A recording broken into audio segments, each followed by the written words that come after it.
Super star Rajinikanth నటించిన latest movie కూలీ. ఈ సినిమాకు లోకేష్ కనగరాజ్ దర్శకత్వం వహించారు. భారీ అంచనాల మధ్య విడుదలైన ఈ సినిమా అభిమానుల అంచనాలను అందుకోలేకపోయింది.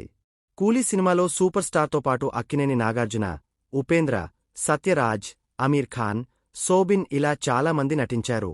ఆగస్టు 14న కూలీ సినిమా విడుదలైంది.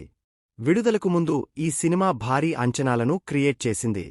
ఈ సినిమా నుంచి విడుదలైన పోస్టర్స్ దగ్గరనుంచి టీజర్, ట్రైలర్ సినిమాపై అంచనాలు భారీగా పెంచేసింది.